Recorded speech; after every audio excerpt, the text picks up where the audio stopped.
Greetings of the day. I am Dr. V. Raju, Assistant Professor, Department of Chemistry. Today I am going to deliver a content on estimation of hardness of water by EDTA method. So today's topic is estimation of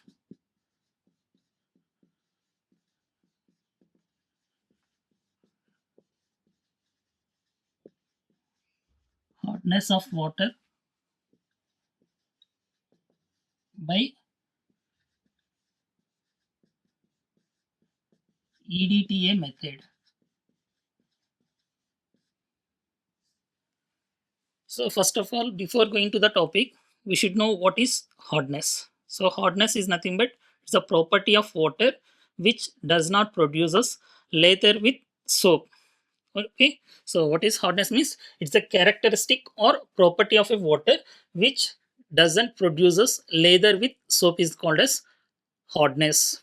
Okay, and so hard water is nothing but it's a water which does not produces lather with soap is called as hard water, whereas hardness is nothing but it's a property of water which does not exhibit that characteristic is called as hardness.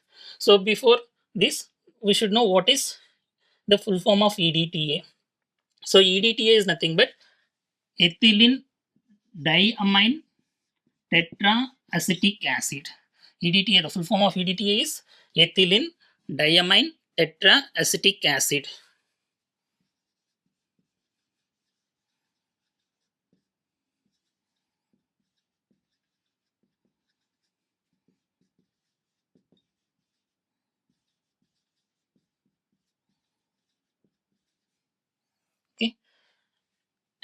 Okay, the full form of EDTA is ethylene diamine tetraacetic acid, and the structure of this EDTA is this. So the parent structure is ethylene. So ethylene formula is CH2 double bond CH2. In this one double bond breaks and produces two new sigma bonds, and amine functional group is NH2. So in this, okay, so H's are replaced by acetic acid moiety.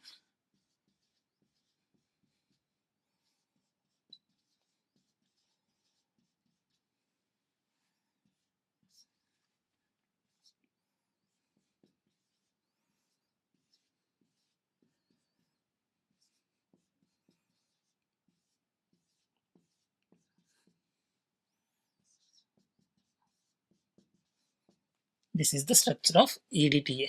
So ethylene 1, 2. So diamine 1, 2, 3, 4 acetic acid molecules. So tetraacetic acid. So ethylene diamine tetraacetic acid.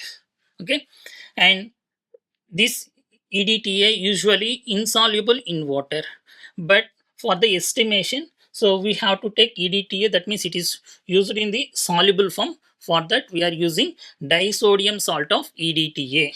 Usually we are taking for the estimation of hardness. So which form of EDTA we are usually using is in the form of disodium salt of EDTA. That means here the H are replaced by sodium, COO minus Na plus. Here 2H plus are replaced by, so this is, that means that 2H plus in the acetic acid moieties are replaced by the sodium, thereby it becomes the so soluble form of EDTA. This is disodium salt of EDTA. This is usually soluble in the water, and this form of EDTA is generally employed for the estimation of hardness of water. Okay, so this is about the introduction for this topic. So first we should know, so what is hardness? It's a property of water which does not produces lather with soap is called as hardness, and the full form of EDTA is ethylene diamine tetraacetic acid, and the structure is this. So ethylene diamine tetraacetic acid, and this EDTA is generally insoluble in water, and disodium salt of EDTA is usually used for the estimation of hardness of water. Then comes to the topic. So the principle involved in this. Okay, so this is a, so first this is a complexometric titration. Okay, so this estimation of hardness of water is an complexometric titration because it involves in the formation of complexes with so calcium magnesium ion present with the present in the water. Okay, here this EDTA can have capable to form complexes with the calcium and magnesium ions present in the hard water. So that's why this is a complexometric method, and in this EDTA is used as a complexing agent. So the role of this EDTA is it act as complexing agent which can form complexes with the cations present in the hot water. So usually the hardness causing ions that present in the hot water are majorly, so one is calcium, another one is the magnesium. So this EDTA has capable to form complexes with calcium and magnesium ions present in the hot water. Okay, in order to estimate this hardness using EDTA, it requires a particular pH. Okay, so for maintaining a particular pH, so we are using a buffer called ammonical buffer. Okay, so ammonical buffer, so we are using, so that ammonical buffer will maintain a pH of 8 to 10. Okay, so here,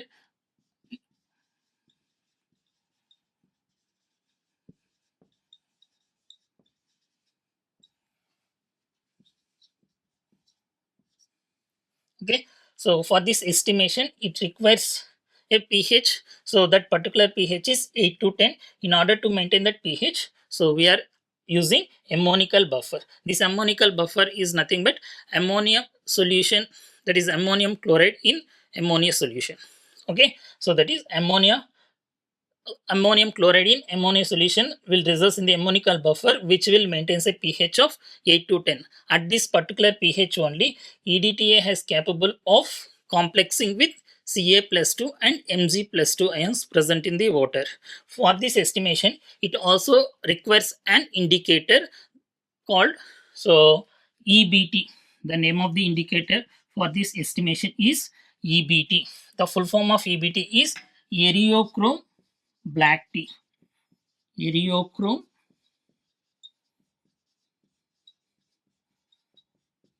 black tea.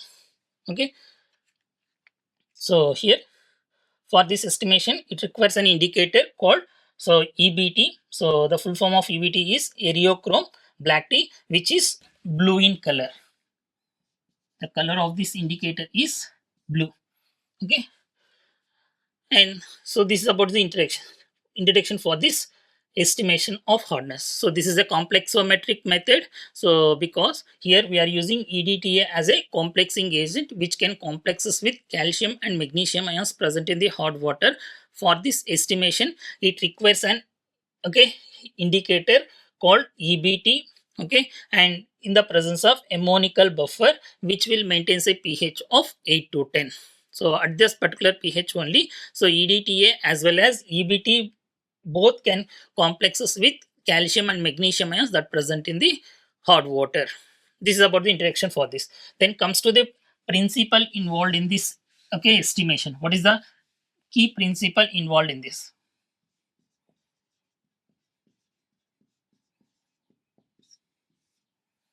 What is the key principle involved in this estimation?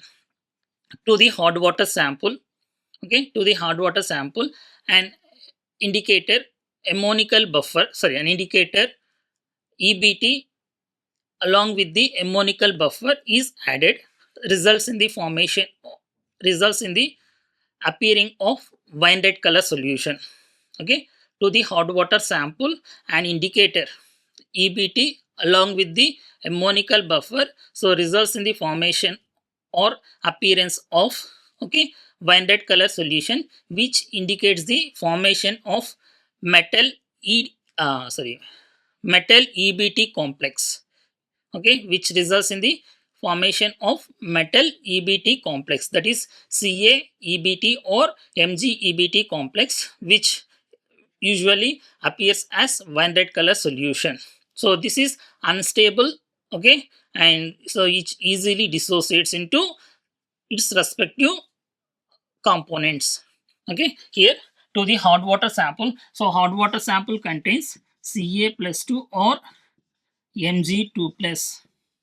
Okay, to the hot water sample, an indicator that is EBT is added in presence of ammonical buffer which will maintain a pH of 8 to 10, results in the appearing of wine red color solution which indicates the formation of metal indicator complex, that is metal EBT complex. So Ca EBT results in the Ca or MgEBT, which is wine red in color, and it is mostly unstable complex. As a result, I am representing it in the square bracket as it is unstable. Okay, and this wine red color solution upon titration or treated with EDTA solution results in the formation of metal EDTA complex, and separation of EBT results in the pale blue as endpoint. Okay, so this wine red color solution, that is Ca or MgEBT, upon treatment with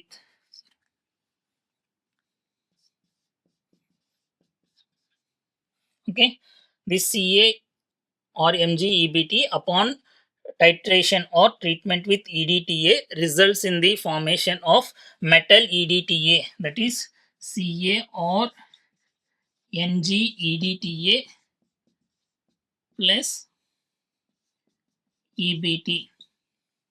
Okay, results in the formation of metal indicator complex and separation or regeneration of indicator. So the color of the indicator is, as we discussed earlier, pale, that is blue. So that's why endpoint should be pale blue in color, and the formed complex should be colorless, because on colorless whatever we drop, so it will exhibit that same color. So as we are getting blue means, so complex should be colorless. Okay, so this is a very simple principle involved in this. To the hot water sample, an indicator called EBT is added in presence of ammonical buffer here, sorry, in presence of ammonical buffer which will maintain a pH of 8 to 10.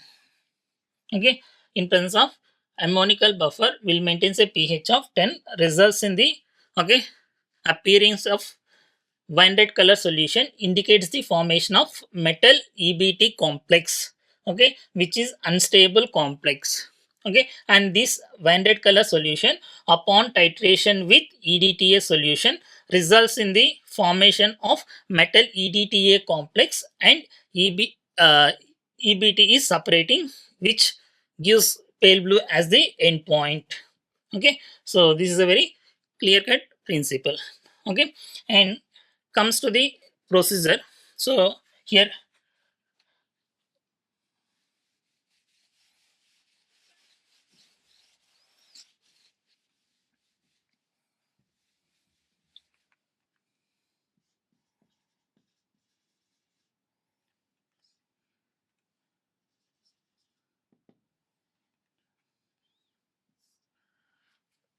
comes to the procedure.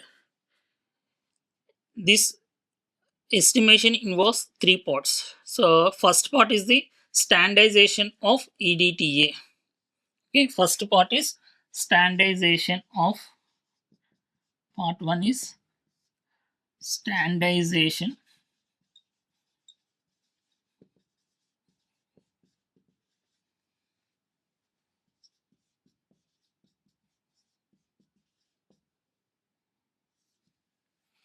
First part is standardization of EDTA. So here, why we need to standardize EDTA? Because it's a secondary standard solution. So whenever an experiment starts with a secondary standard solution, we must need to standardize that secondary standard solution, because so we should know the concentration of that secondary standard solution. So what is secondary standard solution? Solution whose concentration varies with environmental factors such as temperature, pH, pressure, humidity, etc. That is called as secondary standard solution. What is secondary standard means? Solution whose concentration, whose strength changes varies with environmental factors such as temperature, pH, humidity, concentration. Okay, so many factors. So whatever may be the factors, because of that, if there is change in the concentration, then those we called as secondary standard solutions. As we are using this solution, so as it is a secondary, so we need to first standardize means checking the concentration of this, okay, EDTA solution. So for this, what is the procedure? So uh, here for the standardization of EDTA, we require a solution called primary standard solution. So the primary standard that we are using is standard calcium carbonate solution. We are using standard CaCO3 solution. Okay. So here, in order to standardize the secondary standard solution, we require a primary standard solution. That primary standard solution is calcium carbonate solution. So again, so you are asking that what may be the primary standard solution? Primary standard means so solution whose concentration doesn't alters or changes with environmental factors such as temperature, pressure, humidity, etc. For all these factors influences also, if the concentration of the solution doesn't changes, then those solutions are called as or termed as primary standard solution. So here we are choosing primary standard as CaCO3 solution, that is calcium carbonate solution, in order to standardize the secondary standard EDTA solution. So for this, what is the procedure we are following?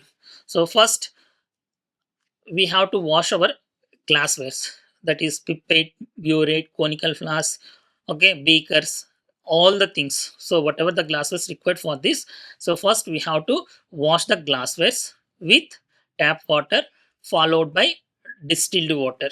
We have to wash the glasswares with tap water followed by distilled water. Then rinse the burette with EDTA solution and discard into the sink and fill the burette with same from tip to zero without any air gap with lower meniscus. Okay, here I'm repeating the sentence. After washing the glassware, so you have to rinse the burette with EDTA solution and discard into the sink.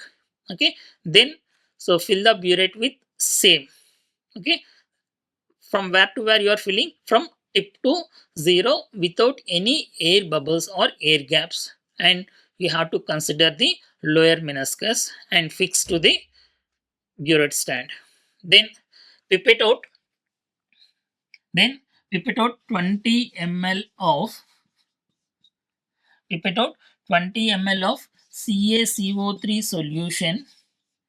Pipette out 20 ml of CaCO3 solution into the conical flask. Then okay, add 20 ml of CaCO3 solution into the conical flask. Then add 5 ml of ammonical buffer solution. Then add 5 ml of ammonical buffer solution. Okay, then add 1 or 2 drops of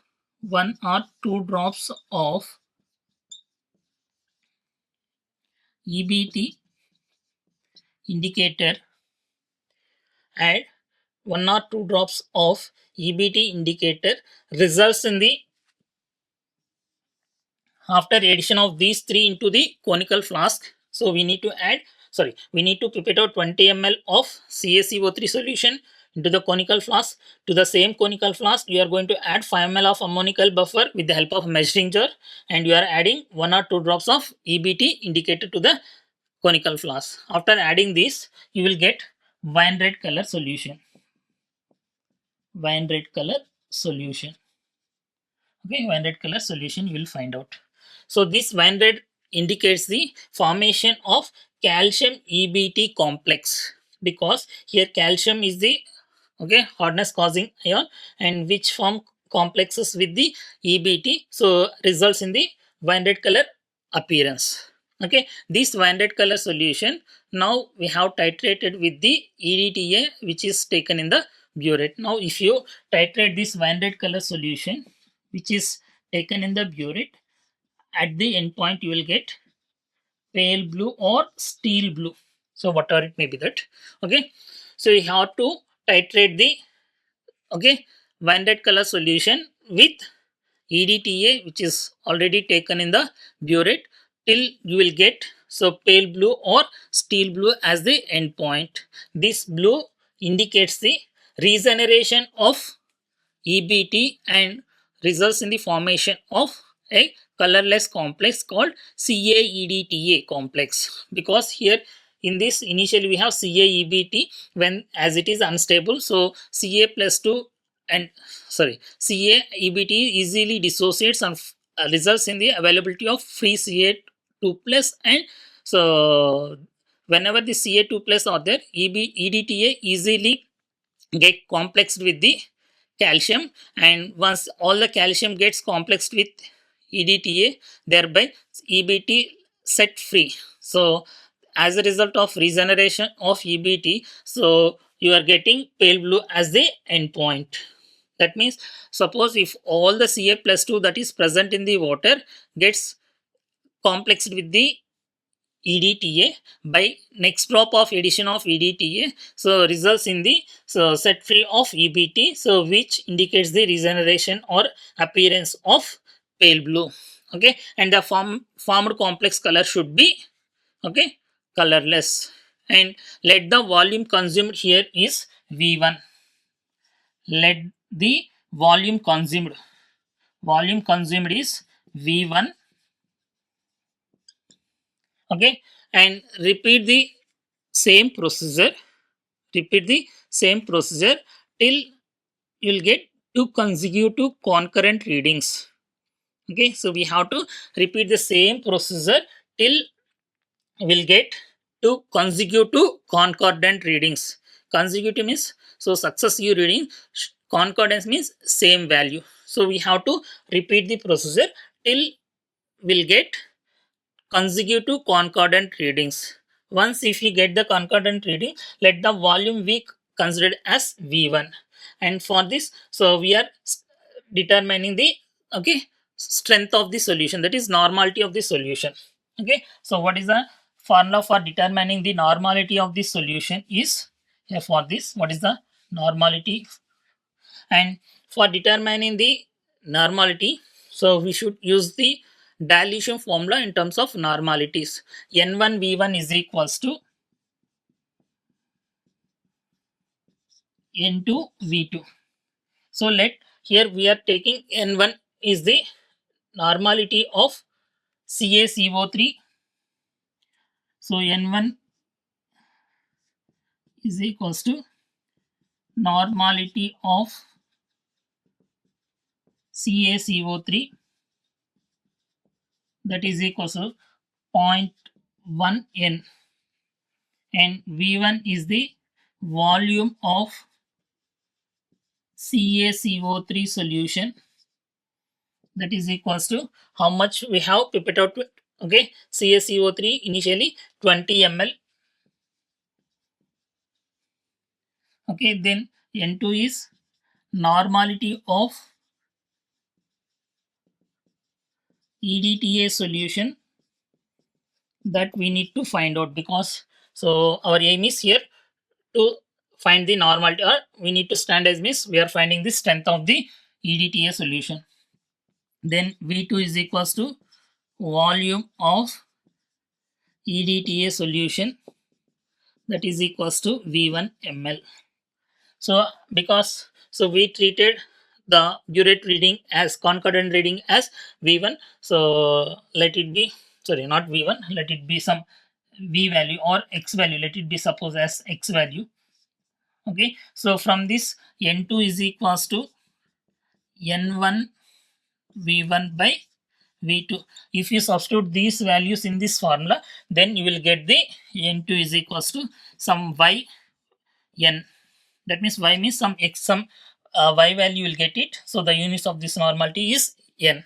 Okay. So this, in this way we are determining the, okay, strength of EDTA. Okay, so first part is standardization of EDTA. Because it is a secondary standard solution, we need to standardize it with primary standard. For this we are using CaCO3 solution. Okay, and just recapping the, so part 1. So first we have to wash the glassware with tap water followed by distilled water. Then, okay, rinse the burette with EDTA and fill the burette with same from tip to zero without any air gaps with lower meniscus. Then pipette out 20 ml of the CaCO3 solution, calcium carbonate solution, into the conical flask. To that we are going to add 5 ml of buffer solution, ammonical buffer solution, and to the same conical flask you are going to add, so 1 or 2 drops of EBT indicator results in the winded color solution. This winded solution, okay, upon titration with EDTA, so till you get the pale blue as endpoint. Okay, and note down the reading. Okay, and repeat the procedure till we'll get to consecutive concordant reading. Let the value, okay, so concordant value as X, and we are finding the strength of the solution by using the dilution formula of normality. So that is N1 V1 is equals to N2 V2. From this we are finding the normality of, okay, this EDTA solution. So this is the quick recap. Okay, and so tomorrow, that means, so in the next part we'll discuss the, so how to estimate the total hardness and permanent hardness. So we'll discuss. So we'll see in the next part. Thank you.